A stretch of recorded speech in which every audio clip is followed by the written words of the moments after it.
Okie dokie. So I've told you guys before that I've been really busy, just really doing some research. I am trying to accomplish something a little different than what a lot of people are doing. I see a lot of people commenting on current news and current articles, and that's all good and stuff. But there's some things about the Iraqi dinar and any of the other currency investments that have caught my attention. And so what I'm trying to do is either prove or disprove some theories that are out there. Now, what I've learned is I've gone back to a lot of old posts, going all the way back to like 2000, 6, 2007. I've read a lot of old posts. I've seen a lot of old videos. And from the information that was being shared, I thought, geez, some of these things that are being shared are very interesting and they caught my attention. So I wanted to do a little bit more digging. What I wanted to see is some of the things that were brought up, 10 years ago or so, how that information that came out back then relates to what's going on today in 2020. Okay.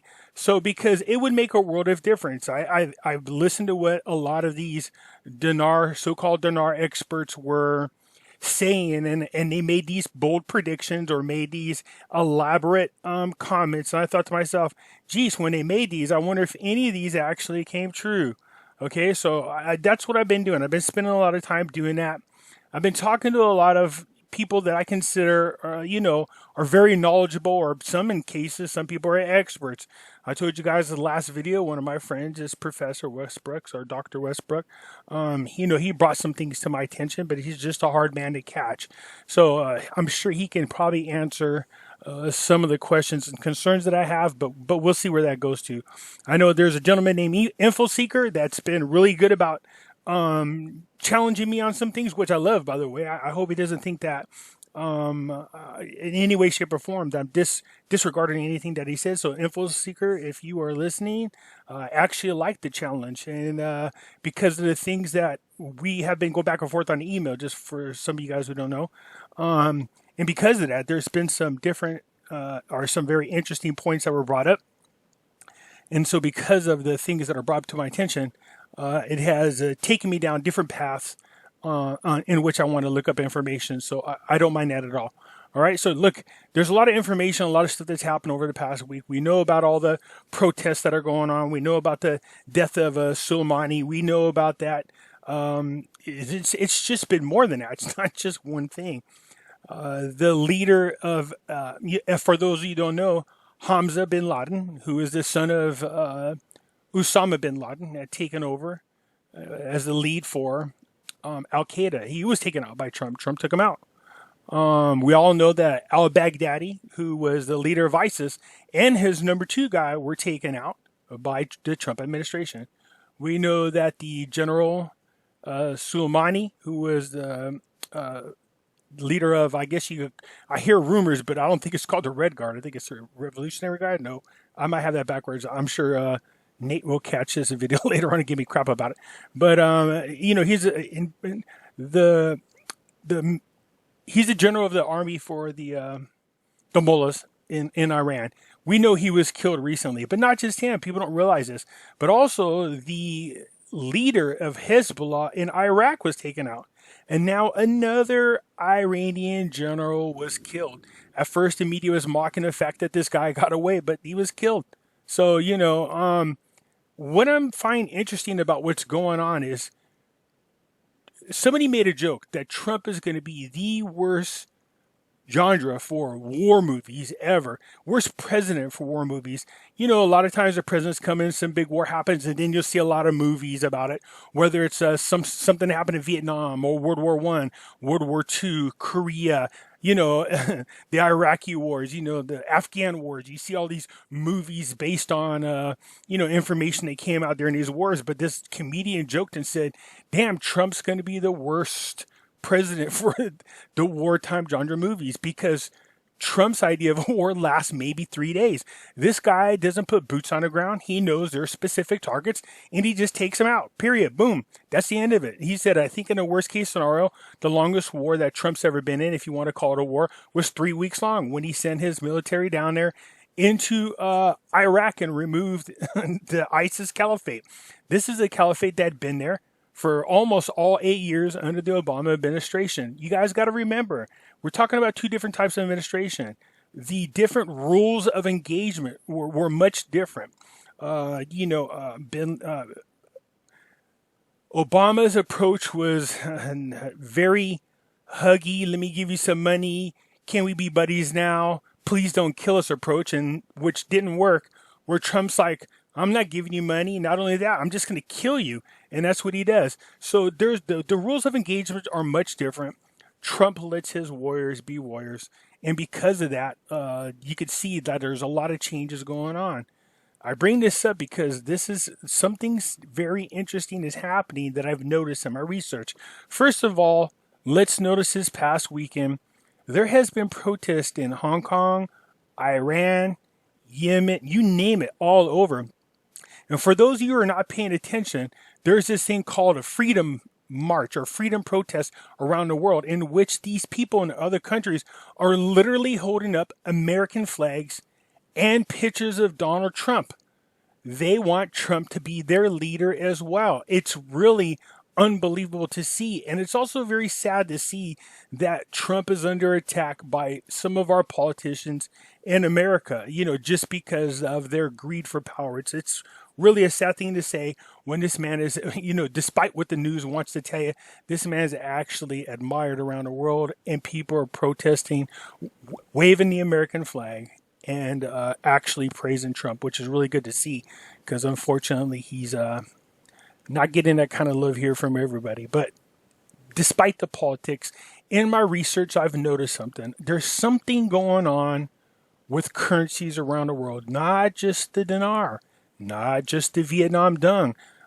Some of the things that I came across, we're seeing a lot of currency swaps between countries. And I'm not talking about small amounts. I'm talking about very, very large amounts of currencies that countries are switching with one another. So, I found an article in which there was 36 countries had swapped currencies with one another. Okay, and it's used for various reasons, dealing with loans and interest rates and stuff like that. But the fact to see it on such a large scale is unusual. There's definitely something going on. Also, I'm very aware of the fact that there's something going on with the IQD, which is the Iraqi dinar. I can't quite put my finger on it, but for some reason, there is a lot of that being moved all over the place, okay? So why? I have no idea. Now, we've seen some interesting things being brought up today. Jeff, the dinar investor, brought up something from the Laura Ingle video, but first let's kind of tackle some of the things that we're seeing today. Okay, so on Laura's interview with Donald Trump, Laura brought up the fact that, Trump had threatened to put sanctions on Iraq if they boot them out of Iraq. If Iraq tries to remove the United States out of Iraq, then Trump said that, he's got their money. He does. 36 billion of the dollars. He absolutely has it. In some of my videos, I told you that a lot of the currency, a lot of the money is being held in our Federal Reserve, which is a private bank. That's just one location. They actually have money scattered in a lot of central banks around the world. How much is unknown for sure. Now, Trump did say something in the neighborhood of $36 billion, which I think Jeff figured out equates to about 41 trillion dinars. Okay? I think my question is, but that's at the current rate. Now, see, here's where people got to be careful. This is at the current rate, where we are now. Can that $36 billion buy out what is out there on the market? That's not necessary. I keep telling you guys, I have this, I don't know, I keep saying this theory, but somebody keeps correcting me. It's more like hopeful thinking. I don't know if it's so much hopeful thinking. Look, in one of my videos, I was able to prove that for sure the Federal Reserve has 7.5 trillion dinars. They have that. They exchanged it for $5 billion in which Iraq used to put in and get U.S. Treasury bills in which they draw interest off it.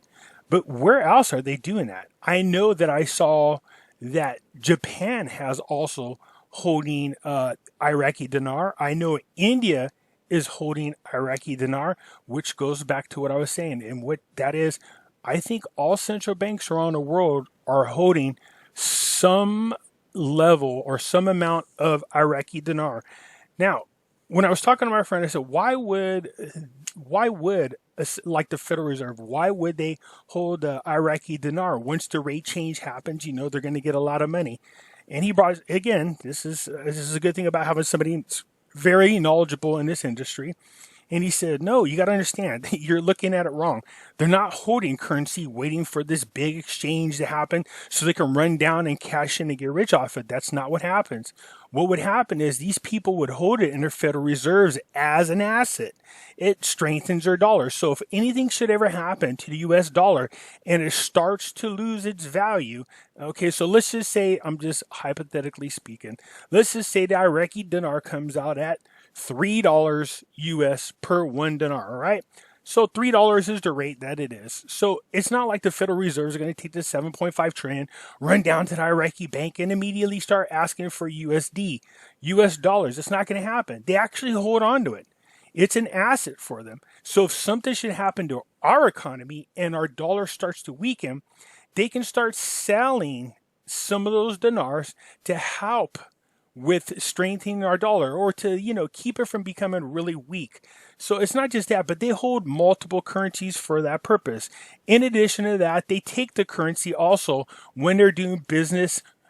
Let's just say the government goes in there for whatever reason, or especially when it comes to investment banking and trade banking, they do this a lot where they will deal with a lot of foreign countries' currencies. The reason for that is if somebody wants to go in and do business in Iraq that's from the United States, they need to go in there and they need to have that country's currency.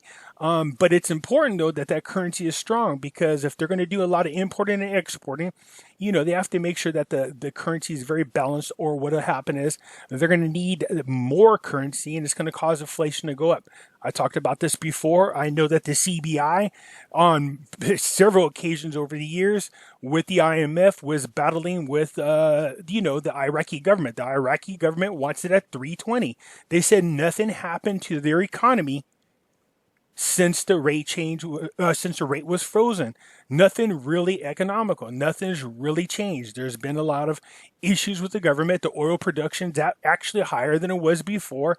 And they were, really relying on their oil back then. And there's no reason for it not to be at $3.20 again. But you got the naysayers who come out, and rightfully so. Look, you got trillions, and I mean trillions of dinar out there.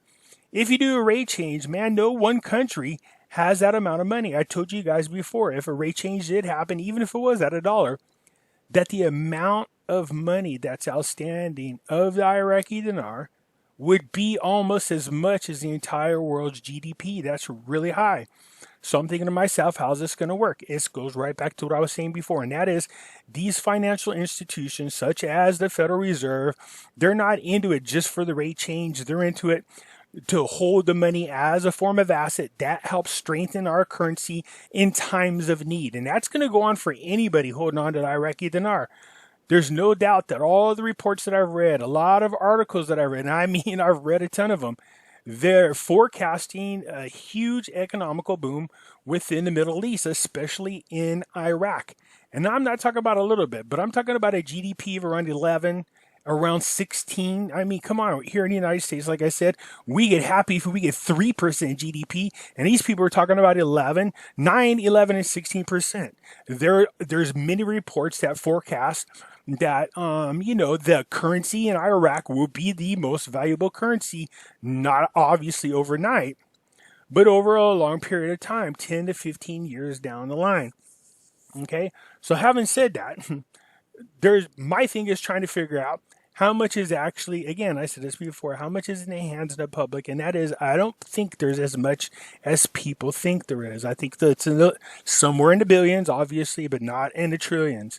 I think the majority of the money is being held within institutions. I've seen reports as late as, as late as 2016 that identified more than 92% of the Iraqi dinar being held in banks and different institutions around the world. Now it's 2016. I don't know what's happened since then, or if that much more has gotten in the hands of the people out there. But yeah, Jeff, good catch. You said this thing here. I seen a couple other people commented that he did say that he has Iraqis' money. It's in the billions. But what he didn't say is that they're actually holding the dinar.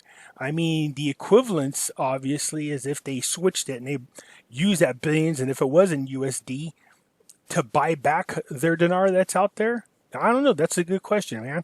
So time will only tell. So as I go along, and I'm the more I read articles, before I was saying, look, there's reason to believe that there is this GCR is going to happen. And for those of you who don't know, GCR stands for a global currency reset. And I kept telling people, people say, do you believe in it? Yeah, it's not that I believe in it. I believe it's possible. But I can tell you this, over this last week and a half, the more I read, the more I'm starting to really believe that whatever this event is, it seems like a global currency reset.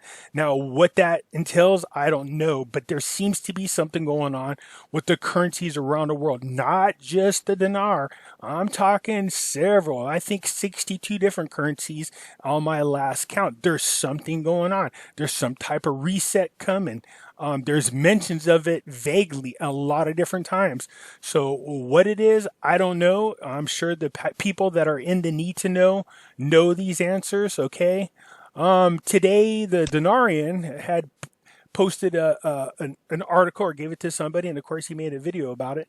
And this one says the big news from the CBI, and it goes on to explain that the CBI, the Central Bank of Iraq, are going to start using the large dinar bills, the 50,000 and 100,000 dinars, only for bank transactions only. And this person goes on to say that, this is their version of the deletion of the zeros.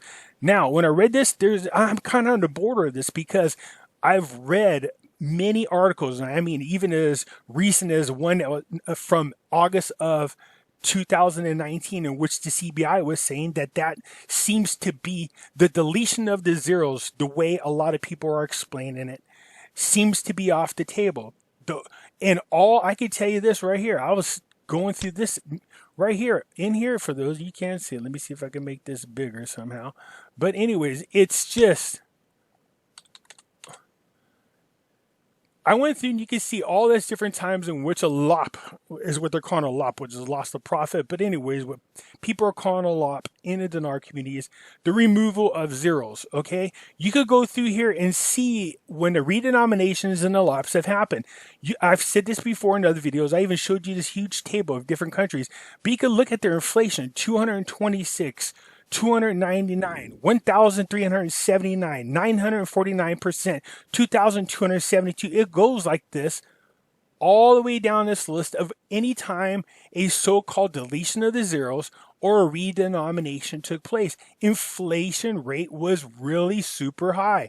All right, that's not the problem in Iraq. As a matter of fact, one of the things that I read in one of the minutes was the CBI was saying that they might, the whole concept of the deletion of the zeros and the redenomination didn't seem necessary anymore. Their gold reserves had increased, and as a matter of fact, in 2019, it increased even more. And their inflation was super low. So, they made an argument why the deletion of the zeros most likely won't happen. Not the way I think people think it's going to happen, where a $25,000 dinar becomes a $25 dinar. I don't think that's going to happen at all. And this article that the Denarian put out seems to almost confirm that. The fact that they're not deleting zeros, but instead using the larger denominations to go ahead and do bank transfers only. That's a pretty good indication that this deletion of the zeros is not going to happen. That's a good sign for a lot of us. Okay, but I'm not sure who exactly is commenting on this article, because they go on to make a case why they feel the rate would be somewhere $4. That's really high. I don't know if that's possible. As a matter of fact, I can't see that happening. and the 5 years of arguing back and forth between the IMF, the CBI, with the financial ministry and the government of Iraq. The government of Iraq wanted it back at 320, and the CBI, along with the IMF, saying that's not going to happen. They're shooting for somewhere around $1.13, and even then, that's for a lot of people. When you think about how much dinar is out there, is that even possible? And I think the only way that's possible is this: these financial institutions are holding on to the dinar. They have no rush to run back and exchange the currency. They're just going to hold it. It just really increases their assets holdings for anybody holding on to the dinar. So that means what the exchange rate really has to deal with, and not so much people in country as much as the people that invested in the dinar that are outside of Iraq. You have to deal with exchanging their monies. And again, I told you before, each person is going to deal with their banks, and then the banks are going to deal with their central banks in that country. So we, as dinar holders, would not be dealing directly with the central bank of Iraq. We would be dealing with our banks. And I really don't think there's as much out there in the open market as people believe. As a matter of fact, I think it's in the billions, and I know some of you are going to go, well, even so. But the CBI bent their ass backwards trying to remove as much dinar off the open market as possible. We know when we went to the CBI website, we found out that there's 51 trillion dinars were issued. This is how much is out there. This is how much was created. I also could tell you that ISIS destroyed almost $1 trillion. I could tell you that the flood in Iraq almost destroyed $1 trillion of those dollars. I mean, how many of these bills were actually taken out of circulation? It doesn't tell you that on a report. It's just my opinion that they will be able to pull off an exchange rate maybe around $1 or so, just because I really believe that a bulk of the money is being held by banks or other types of financial institutions, and the amount that's actually in the hands of the public make it possible for Iraq to do a rate change. There's not going to be no deletion of the zeros, although this person goes on to say in this article that this is their version of the deletion of the zero. And you know what? I kind of support that a little bit. You know, they're removing the 30 larger denominations out of the hands of the people. We know that 92% of the people in Iraq don't even have a bank account, so that's pretty large, and that a bulk of them don't have these larger bills. So an in-country rate change would be easy to do. Okay, dealing with people outside of the country, that's going to be interesting. I do like that this person goes on to talk about there could be a problem now, and people should pay attention to this. There might be a problem for any individuals holding on to the $50,000 dinar note. If they're using that for bank-to-bank transactions only, what does that mean for individuals who are holding that large bill, whether it's 100,000 or 50,000? There might be a problem for those individuals. They might not allow anybody holding that in the public to do anything with that bill. All right, that's always a possibility, and they make this point in this article. I kind of agree that's a possibility. They go on to make the case that, you know, maybe a new type of $50,000 and $100,000 notes will be used, and therefore allowing us to do what we need to do. I'm going to go ahead and say that I do think it's possible that if you're holding 50,000, it might be a problem. But more likely what's going to happen is they know that once we go ahead and a rate change happens, we'll take our bills down to our bank and it'll go right where it belongs, in the hands of the banks, because nobody's going to want to hold those bills after a rate change happens for the most part, all right? So I wouldn't delay. If there is a rate change and you're holding these large denominations and you want to float or hold on to some of your currencies, hold back to see what happens to the dinar, and you could afford to do that, I would encourage you to get rid of your largest denomination, IQD, first, not last. I think getting rid of the 100,000s if you have them, 50,000s if you got them, and even at $25,000 or dinars, I would exchange those probably first and leave the lower ones for later if you plan on holding some back to see what happens over time. Okay, so I just wanted to tell people, hey, slow down. Let's just slow down just a little bit. There is a lot of exciting news. There's lots of reasons to believe that something's going to happen here shortly. There really is. I did watch. Somebody sent me a link to, and I watched a UN. This lady did from. I'm gonna pull it up real quick here. Just give me a second.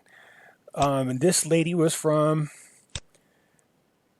Excuse me, flipping around through here. Sorry. I'm gonna go over to the history. I'm gonna show you. She brought up some interesting points in her presentation. Give me a second. I'll get to it. My apologies. I should have had it up already, but I didn't think I was going to refer to it. But now that I'm thinking about it, I definitely want to bring up who this person is. So, anyways, this person goes on to just explain. Oh, here she is.